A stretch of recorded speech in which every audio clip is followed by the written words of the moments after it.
So you've decided to begin. Welcome to the magic of business.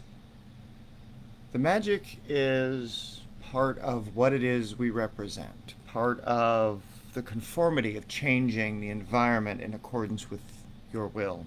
And in doing so, I need to stress this is not like your Aunt Edna's tea leaves. This is not like flipping through a deck of tarot cards to figure out, is this person going to love me or what. No, I'm specifically talking about the art of changing fate and changing it on purpose and in accordance with your will. This is where the business techniques that I get into are applied in the marketplace ahead of time. See, back in 2012, I had written a book based on the resources that I had been providing the community. So it's a journey, right, that I was taking people through. And I put it in a book and I publish that book and then I sell it back to the people that I teach. It's not very good. I need to fix it. It made bestseller in its category back in the day, but that's because I was working with thousands and thousands of people and knew how to get the launch up and going, and I had some wonderful support. And then through the years, as I refine my methods, as I go back and I use those methods, then I get better customer feedback or then I get better client feedback. And so I'm always improving the method. And so it's always a work in progress. And that's one of the things is that magic is a consistent change of the environment. It's a continual, never ending search for changing the environment on purpose. And so we are stewards of that environment in which we serve. And in every spell, it can be summed up with an intent, a direction, the will, and the release. What it is we do is how we craft the spell. How it is the spell functions are the ingredients that we use, why the spell functions are the order in which we put those ingredients, and the recapitulation is how do we pull the energy out of those ingredients and put it back into the world. So, understanding that it's a technique of shamanism, it's a technique of witchcraft, it's a technique of high ritual magic or alchemy is irrelevant. If you understand these mechanics, you understand the principle of changing the environment in accordance with your will, and you can do it without bullshit.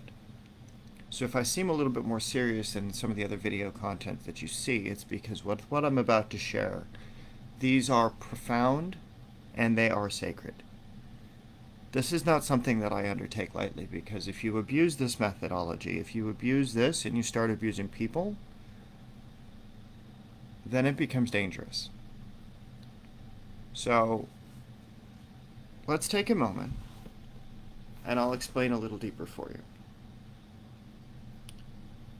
Working with energy, working with the understanding of energy that's separate from the form that it's presented in, right? Glass, tea, water, some plant matter, right? Now, there's caffeine in the tea, right? But you can't see it.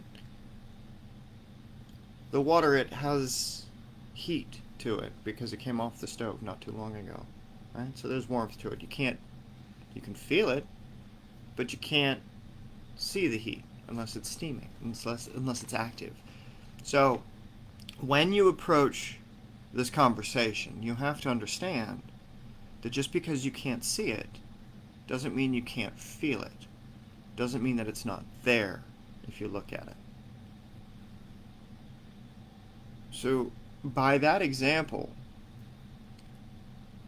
the motivations behind something, the lunar influence, the reflection of something, the Venus aspect, the life that it takes on, the Mars, the mental aspect that something takes on, the transformation of Saturn that something takes on, or the change of form that something goes through. The Mercury is this communication. The sun is the light that shines, the shape that it takes. Jupiter is the form that it's given in relation to other forms as they stabilize the environment. It's the natural harmonies in the world. The zodiac is what we perceive as time through the 12 zones of time. You have the 12 months of the year, 12 hours of the morning, 12 hours of the night, and then the universe in which we survive, in which we live. So there's the stargates, the star-stepping methods of the ancient Taoists, the intelligences of the other places in the universe that are just as important to understand if we want to understand the human journey, because people, when they're your customers, are mediums. They are, at their very core, an intermediary between whatever lives inside of them and whatever they express to the outside world. And so the application of these things, the desire to serve people in their time, in their place, where they're at, is one of the most profound things that you can do as an individual, as a business owner, as someone who wants to go through and specifically change the situation that people are in. By doing that, you take hold of your intent. You take hold of your direction. You take hold of your will. And you take hold of the release of that will into the world. That's all well and good. How it manifests, how it becomes applied, is the next step. It's not enough that you have a business or that you can do sales at a high level. That's not the point. The point is that doing sales at a high level says that you can speak to somebody in their physical need. What does your widget do? What does your product offer? What does it provide? That's not enough. To understand this, you're looking at the motivations behind their reasons. You're looking at the thing behind their why that is so deep, so profound, that you can serve them and do so in a way that compels their action. So, when you have spellcraft and you are exactly modifying how people's behavior is, right? If you ask the question, in what way, you're asking the question of the moon. You're asking the reflection. So if you say, in what way would you like me to serve you today? In what way would this help you? Then you're asking a reflective question. If you're asking when something will serve you, when will this be a good time? You're speaking to the life. When will you make this change in your life? When can I be of service with this product? When will you make the choice to take this action, even though it's uncomfortable, and get you to that next level? That's the question of Venus. How much? How much needs do you get met through this offering? What are the desires, outcomes that you have from this? How much is it going to cost? How much is the reason behind it? Understanding that, you can understand the motivation. Like, okay, so how much is it going to take for me to have to explain to you that this is an important thing that you have to know? What story do I have to tell you in order to be able to drive the point home that with what I'm saying is accurate and true? From where does the information come? What's its origin? What's the change that is provided? What situation changes the lives of the individual so that when they know this information, they are able to take it to that next step? Mercury, where does that communication take place? Does it take place on the sales floor? Does it take place in a one-on-one environment? Does it take place in a mastermind group? Does it take place in a coaching facility? Does it take place in person? So that what you have and where you do it matters. It's like for me, ideally, I would be teaching these methods not as psychological principles, but as I am actually in person teaching you how to do witchcraft. I'm teaching you how to use this ingredient in combination with that ingredient so that way together they create a compression of incense that allows you to understand that it's not just the form of the incense and the ingredients of the plant and the stone or the animal life that was involved, but that it's the combination of the absolute that comes together because you have willed it so. So it is with your business, that you understand that what you're doing, it's not just the thing that you're selling, it's where you're selling it, it's why you're selling it, it's what it's going to do for them once they get home. It's not just about having, like I said, I worked in adult retail, so it's not just about having the orgasm. It's about they're going to have a better night with their partner on their anniversary so that it becomes a better experience for them, so that they're able to serve their people in a better way, so that they can have that desire, they can have that manifestation that they want. Where are they going with it? Are they going to go on vacation with it? Are they on vacation? Are they on vacation from normal life and then this is an escape from? And how do you serve them in that time of their escape? How do you serve them from leaving their normal world behind so that what you have to offer is something that is absolutely profound? That's the question of Mercury. The question of the sun provides what kind of change, what kind of meaning, what results will you have? So that as you get those things, you understand that if you buy this toy, it's going to suck on this part, or it's going to wiggle, or it's going to vibrate, or it's going to have an electrostim effect, so it's going to force your muscles to contract around it, right? Like, toys get fun. Like the Bluetooth ones that you hit a button on your cell phone, you can control it from across the fucking country, right? It's like, hey, honey, how are you doing? Call me, right? Like, you can have some fun with that. Not all businesses are like that, though. Coaching and mentorship, and these are the things that get people to apply these things and stick with them. So those are rituals. Those are the things that we do over and over and over again. But spells are the things that change the environment in accordance with our will. So understanding that the foundations of what we do and why we do it, what kind of transformation is applied as a result of these things.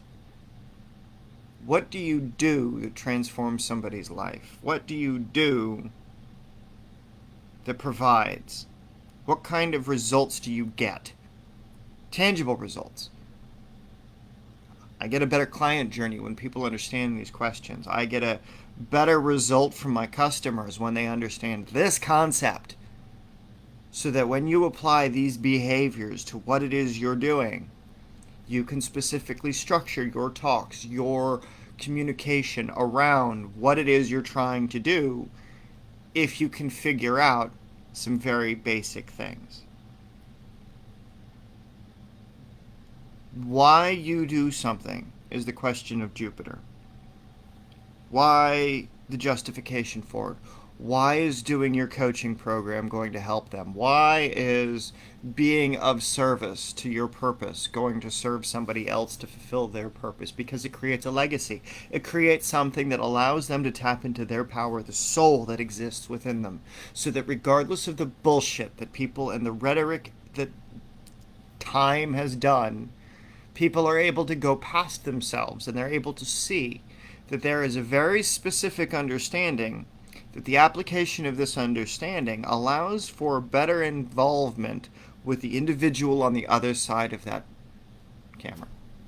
That the individual on the other side of that product or that service, that you get into the very life that that person has, and that what you are offering is absolute, honest to God fucking transformation. With what your services provide, you are a steward of that provision. You are just the mouthpiece. It's not as important what you say, but it's why you say it.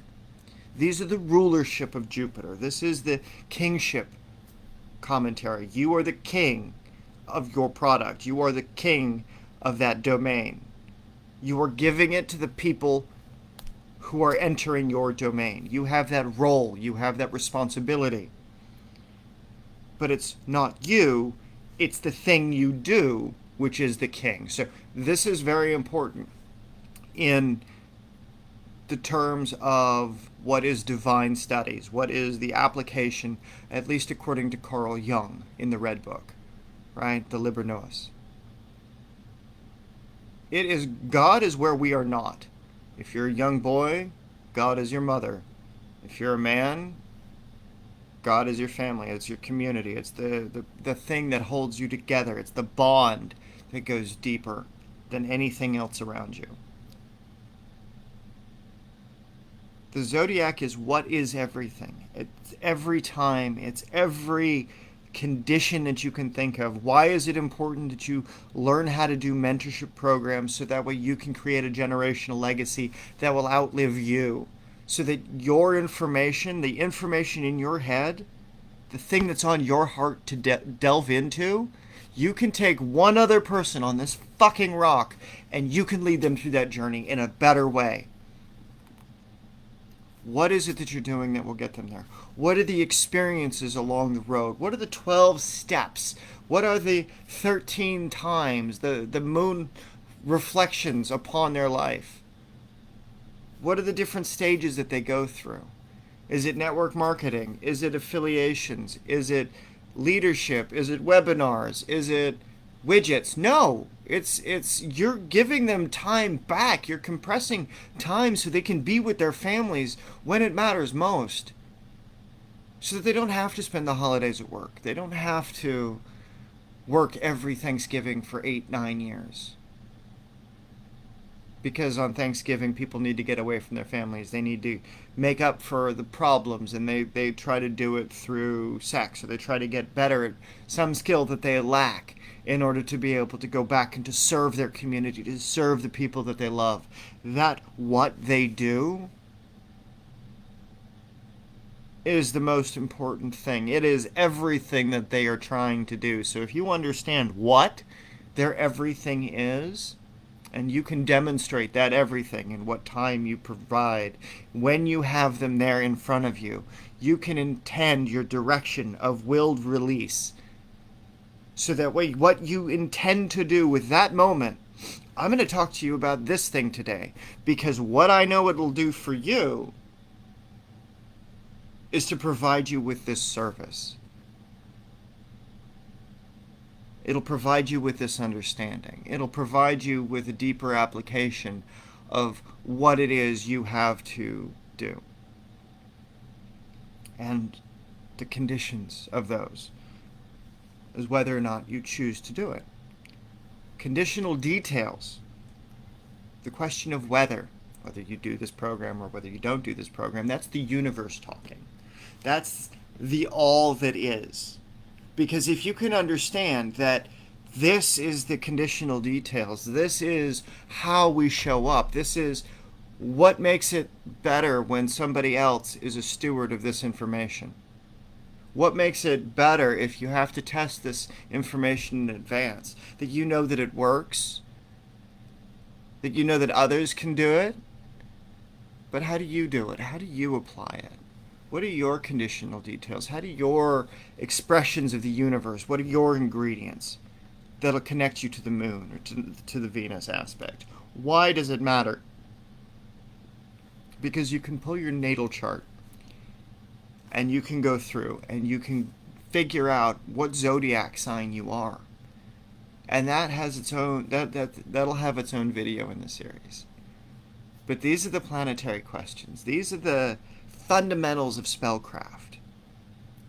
Is if you understand what moves the behavior of somebody, the planetary involvement and the inclusion of those planets, then you'll be able to apply other aspects, like the elemental behaviors, the fiery nature, right?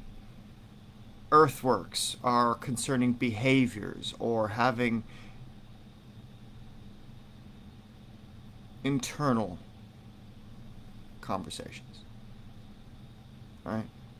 If you're going to speak to their spirit, that'll be their internal behaviors. You have the fiery nature is going to be their motivations. And their watery nature will be the behaviors in relations to those emotions. Either they can handle it or they won't. There's 4 great doors that I use in my work. It comes out of Taoist magic, so it's traditions that are 4,000 years old or more. And in relation to that, the earth door, its qualities are air. It specializes in the alteration of the environment, and the principal zodiac signs that are ruled under this are Aries, Leo, and Scorpio. The planets are Mars, Sun, and Jupiter. So we go back to those questions. If you want to talk to the earth aspect of somebody, what kind? Why? And how much? So, going through a spell book, going through your notebooks, going through your application of what would open the earth door for somebody is how much? Why? Right? It's physical environment, folks. Heaven door, it speaks to the emotions that are concerned with the higher forces. Its connections are Mercury, Saturn, and Venus, right?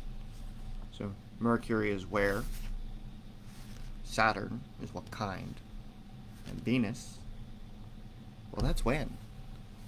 When does it occur? What kind of things will occur?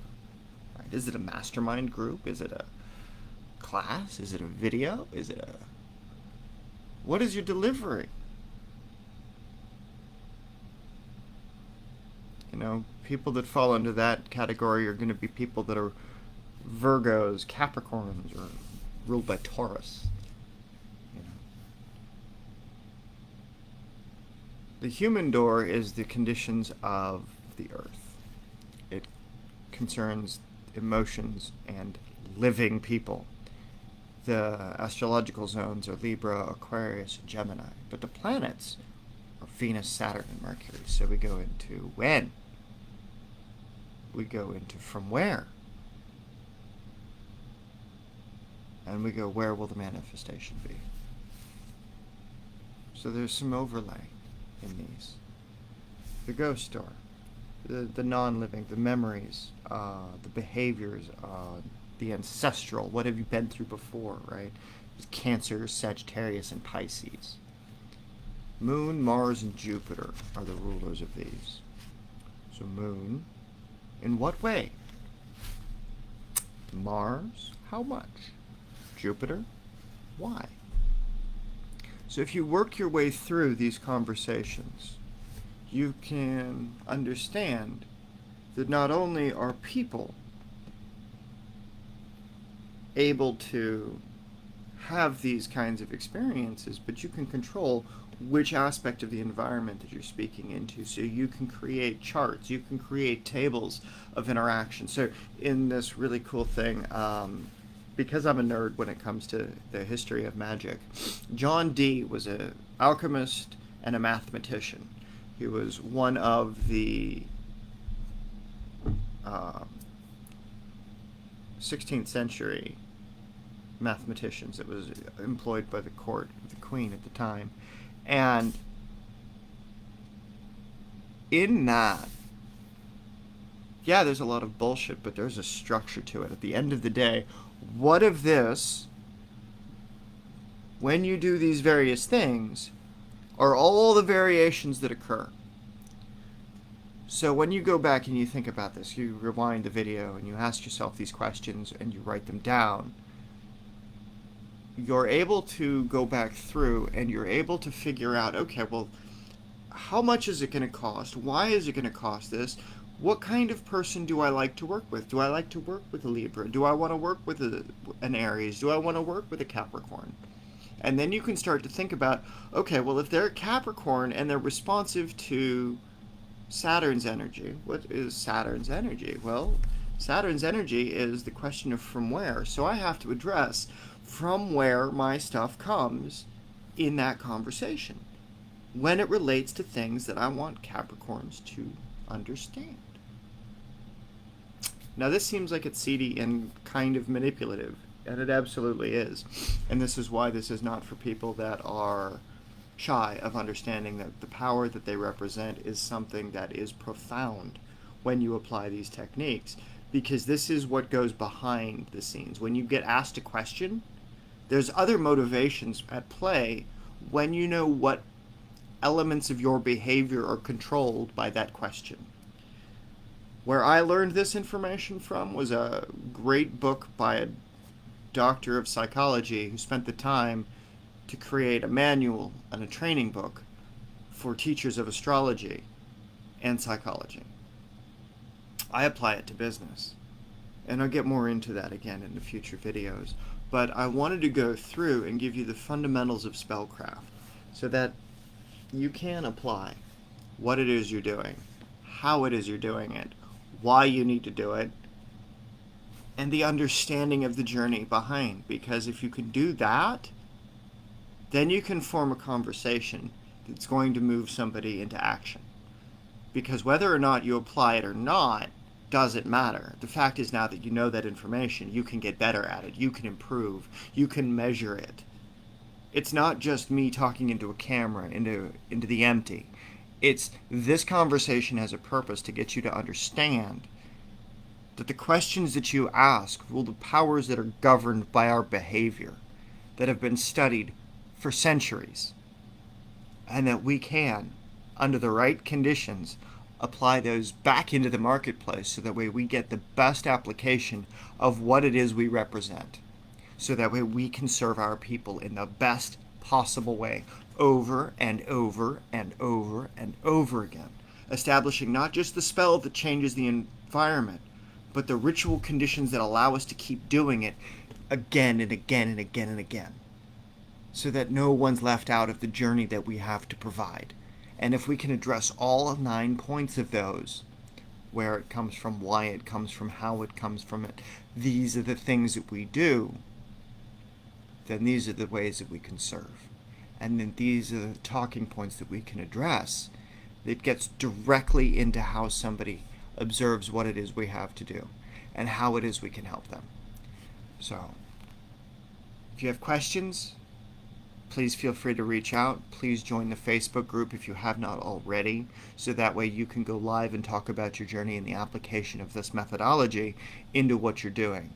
And we can get into a one-on-one, and we can get a little bit deeper into your thing if you're not already involved in the training programs that go into this stuff in a little bit more detail, right?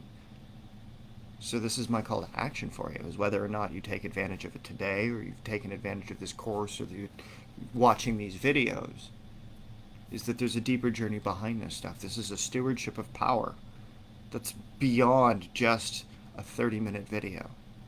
This is a lifetime stewardship of an apprenticeship to being able to demonstrate that not only can you serve people and you can help people with whatever tangible pen that you have in front of you that will solve their writing problem so that they can see that you can demonstrate an idea simply,